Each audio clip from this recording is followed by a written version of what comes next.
Well, let's start. Hi everyone, it's me, and today let's watch Paw Patrol without your kids, please. Alright, let's go. You know, after a hard day of theorizing, it's good to just kick back and watch some Paw Patrol with my son. No deeper Like a meanings good to father. analyze, just a fun-loving show about puppies. So simple, so wholesome. So cute, so adorable, so sweet. Oh, hold on, are these puppies dead? Oh, it's happening again! What? Film Theory! Pet, come on man, come on. It's a kid show. Hello Internet, welcome to Film Theory. Hello Internet, welcome to Film Theory. Hi. Ruining your childhood since 2014. But you know what? I'm not content at just ruining your childhood. Nearly 1 decade. Oh no, I've got my sights set on your children's childhoods too. Today we're breaking new ground by looking at shows that the kids are into these days. And by kids, I mean the 3-year-olds, specifically my son Oliver. Yep, It's a very specific target audience. Your son, very specific. Installment in My Kid Asked Me to Watch This and now you have to suffer through the consequences. My 3-year-old is programming a 10 million subscriber YouTube channel without even realizing it. More MCU, Encanto, Dog Cops.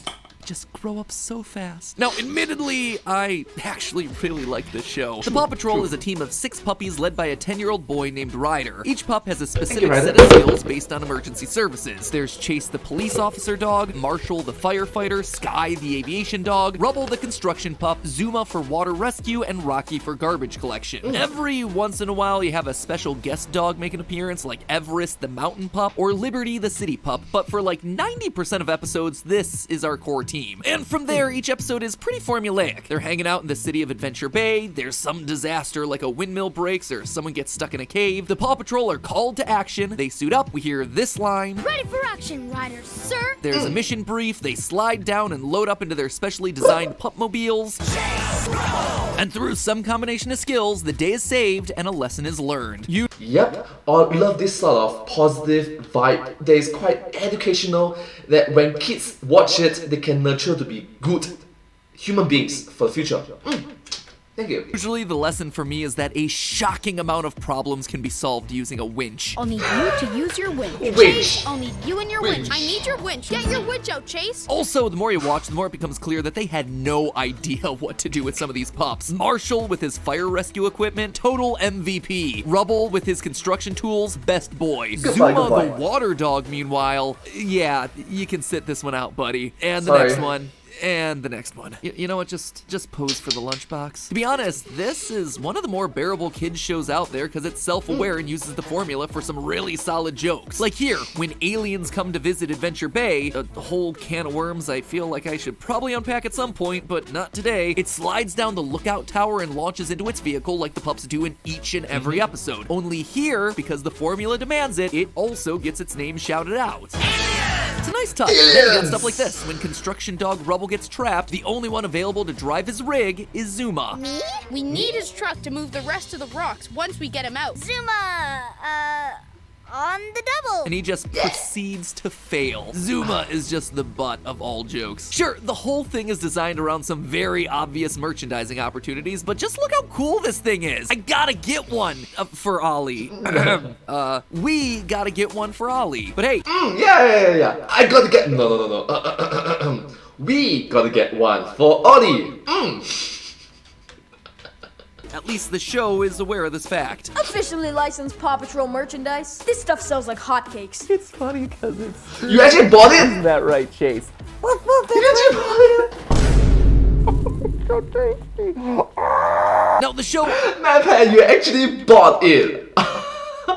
Oh, the more you know, I guess, the more you know. Already comes prepackaged with a lot of really obvious questions. How come the dogs are the only animals that can talk? Why doesn't Adventure Bay have a normal police force or fire department? When is Katie finally gonna admit that she has a crush on Ryder? Pat, please don't do that. It's a kid show. Please don't do that. It's crossing the line. It's crossing the line. Yep. Admittedly, the last one might just be me, but it is so obvious that they would make a total power couple. Anyway, Pat, please don't do that. Please don't do that. It's a kid show. It's a kid show. Let's keep it family friendly and wholesome. Thank you. Those questions aside, there was one moment that really stood out to me. A moment in season 1 that caught my attention as just a little bit weird, and it prompted me to dig deeper. And oh boy, did that start leading me down the darkest possible path for this universe. One that convinced me beyond a reasonable doubt that the Paw Patrol is dead. And not in just a, oh, this was a dream route or anything like that. I'm saying that within the canon of the show, Paw Patrol members have died and actively been replaced. So strap in, all you good pups, because this one is gonna be a rocky ride. Ready for action, Ryder, sir, because Matt Pat is on the case. So the moment that got me to start digging deeper was from season 1, episode 9A. Pups get a Rubble, where we learn about how Rubble the construction pup came to join the Paw Patrol. Now, this is actually one of the very few origin stories that we get for any of the pups. The only other one that we see is for Chase in the Paw Patrol movie, which I'll come back to later. In this episode, we learned that Rubble was actually the last member of the team to join. Basically, he was a stray puppy that needed to be saved. After the Paw Patrol rescues him, he winds up tagging along on their next mission to rescue a snowboarder trapped on a snowy mountain. When Ryder's shovel can't dig up the snow, baby Rubble steps in to save the day. That bravery winds up earning him a spot on the team. He receives his signature pup tag, hard hat, and construction vehicle. Cue the end credits. You're all good, pups. But hold on. Look Yes, the positive vibe, the feel-good vibe at the end. Yes. Closer at what happens in the episode. Ryder calls the pups to the lookout for the mission briefing, which he does all the time. But check out the big screen. Do you notice the pup tags along the bottom? Fire is Marshall, the star represents Chase and the police force, recycling is Rocky, the propeller is Sky, the anchor is Zuma, but seriously, for as little as it's used, it might as well not be there. And of course, Burn. of course, the wrench is for Rubble. But this is the first time that we've met Rubble. He was literally just saved by the team less than an hour ago, but he has a dog tag on the screen? A tag that he won't get until proving his worth at the end of the episode. His yellow segment is also already on Ryder's pup pad. How could it be there if they don't have a construction pup yet? The only way that this makes sense is if there was a construction pup prior to Rubble. Now, or maybe like animation error. Maybe you're thinking too much about it. You'd be forgiven for thinking that this is an animation error or something, but evidence proving that there was a pup prior to Rubble really starts to add up once you look for it. At the end of the episode, we see Ryder give Rubble his construction helmet, but if you look closely at the helmet, it has scrapes on it as though it's been used. This isn't a brand new helmet for a brand new profession within the Paw Patrol. This helmet used to be the last construction pup's helmet. Rubble is also given the construction rig, which also has wear and tear on the front of the bulldozer portion. See that paint wearing away? Again, it's been used before. More noteworthy though is the fact that Rubble's too small for the vehicle, and Ryder explicitly says that he's gonna need to grow first before he can truly reach the wheel. You have a little bit of growing to do before you can reach the steering wheel, but you'll get there. All the other pups have vehicles that fit them perfectly. In fact, when other new pups join the Paw Patrol like Everest, Tracker, and Liberty, their gear fits them perfectly the first time. So Ryder is clearly capable of making gear that fits Rubble when he's small, but he doesn't. But you must recognize that this is just a kid show. The fact that a 10-year-old kid can make such amazing vehicles is just not feasible, right? When I was 10 years old, I'm not that good lah. Doesn't. Why? It must be some sort of hand-me-down. He already had the equipment from the last construction pup available. Why make a whole new vehicle if there's a perfectly good one sitting there waiting to be used? And again, it's something similar to like an upper study passing on to the understudy. Like an older brother passing on to the younger brother. And if you think I'm looking too far into this, here is the definitive... Or maybe older sister passing on to younger sister. Or like, elder siblings passing on to younger siblings. Proof that I'm right. You'll notice that each vehicle is numbered. Ryder's ATV is 1 because he's the leader. Chase is 2, Marshall 3, Sky 4, Rocky 5, Rubble 6, and Zuma 7. But did you notice a problem with that? We know out of these pups that Rubble is the last to join the team because during his story we see all the rest of the team. And yet here's his pupmobile numbered 6 of 7. This is proof that there was a puppy before Rubble doing his job. The numbers do not lie. Zuma being number 7 proves it. Hey, would you look at that? Zuma is finally useful for something. Yeah, good dog. Hey look, the more evidence you start to see of a former Paw Patrol, one that's no longer with us, one that no one speaks of. In Season 1, Episode 6B, Marshall attempts to break the record for the fastest fire pup. The implication here is that some dog held the record before him, but who? What other fire pups exist in this world? No municipality outside of Adventure Bay really seems to use anything similar to a Paw Patrol. In the Paw Patrol movie, for instance, we start off with a semi-truck driving off a bridge. When Captain Turbot mentions the Paw Patrol, the truck driver has no idea what he's talking about. He's in shock when a puppy comes to rescue him. Call the police, call the fire department, call everybody. You're in Adventure Bay. Here, we call the Paw Patrol. You gotta call the who? Same thing happens at nearby Adventure City when the news actively reports on the arrival of the pups. Guardians, heroes, cute little dogs in adorable outfits. Cute little dogs in adorable outfits. That's the main selling point, right? That's the main selling point. Whatever you call them, the Paw Patrol were here to save the city. The idea of a team of rescue dogs just isn't a normalized thing in this universe, which suggests that there was a Marshall before Marshall to be the record-setting fire pup. In fact, take a look at the fastest fire pup trophy. It looks exactly like Marshall's fire engine, except Marshall doesn't have the record. Same vehicle, different pup, just like we saw with Rubble. But that's when you start to notice a really disturbing trend. All the pups are stray dogs. They're sad, they're scared, and they're alone. Then, and only then, are they enlisted by Ryder. We just covered Rubble's origin story where he's a baby puppy in danger, but the same actually holds true for Chase, the police dog. In fact, that's pretty much the main plot of the Paw Patrol movie. Chase's origin story is that he's a puppy that was abandoned on the street by his owners. He's almost hit by an oncoming car when suddenly he's rescued by Ryder and recruited onto the team. I know.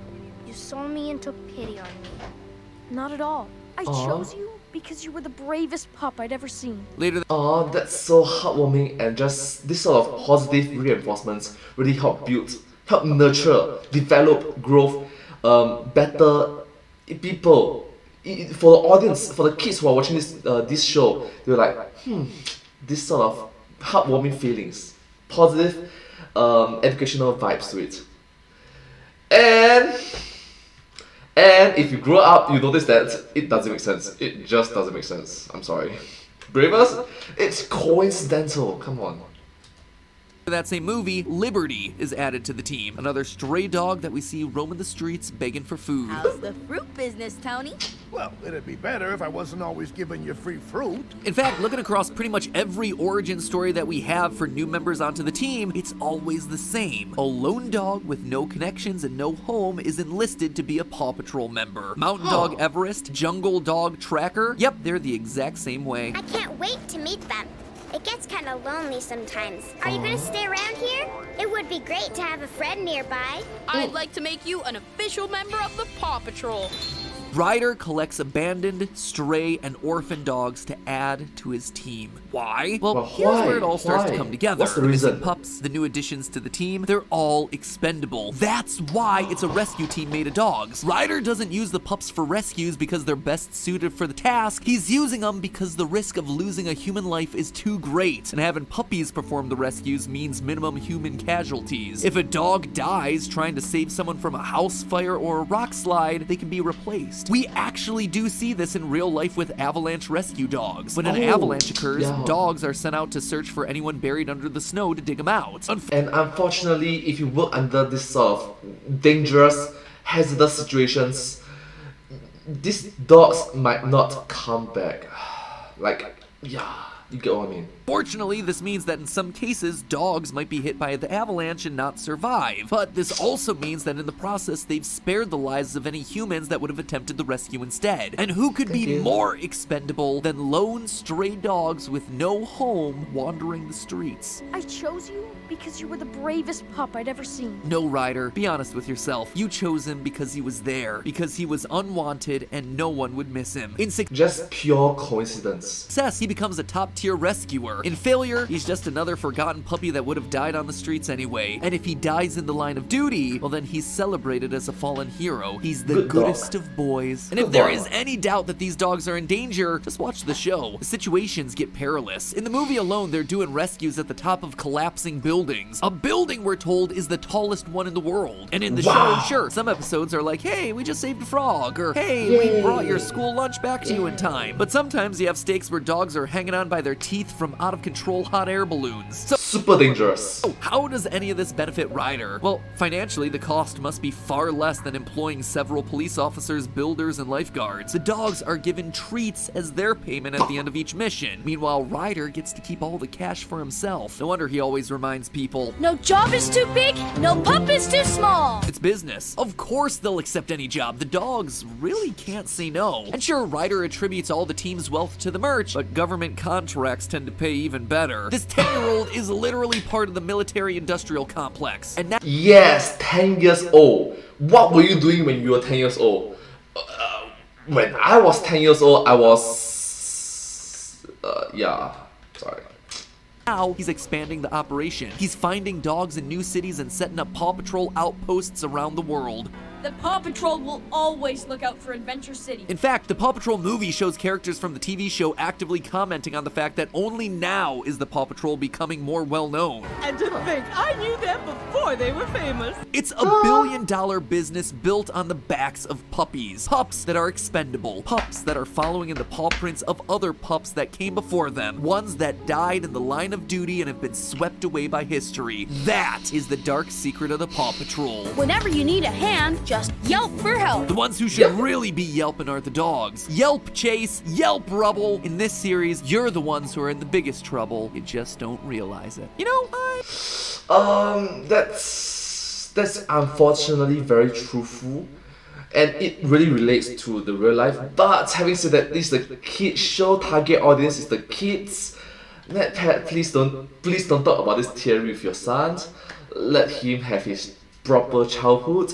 Maybe you can show him these episodes once he reach like older age, teenagers maybe. Then start to watch it. Yeah, he's still young, your kid. Let's be a good father, shall we?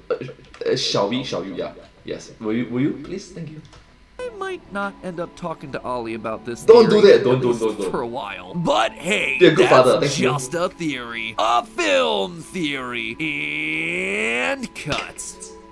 Well, anyways, thank you so much for watching this video. It's very relatable to the current real life, because in this current society that we live in, ruled by human beings, we'll prioritize human lives more than other different lives, you know, which is really kind of sad if you think about it from the dog's perspective. Anyways, yeah, I hope you learned something new from this video. If you do like this video, please remember to like, share, and subscribe to my channel, and comment down below if you have any share of us. Down below. Don't forget to follow my channel, and I hope to see you in my next video. But hey, that's just a theory. A film theory.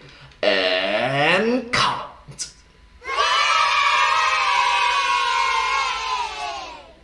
And I hope to see you in my next video. Bye. Subscribe. Bye. Subscribe. I want to see the meme at the back. Theory, at least for a while. Oh, his son is so cute, so young. Let me see. But We'll use a trampoline to send the satellite back into space. Then like, the mathematics just doesn't work. Yeah, the mathematics. How do you use a trampoline to send satellites back to space? How?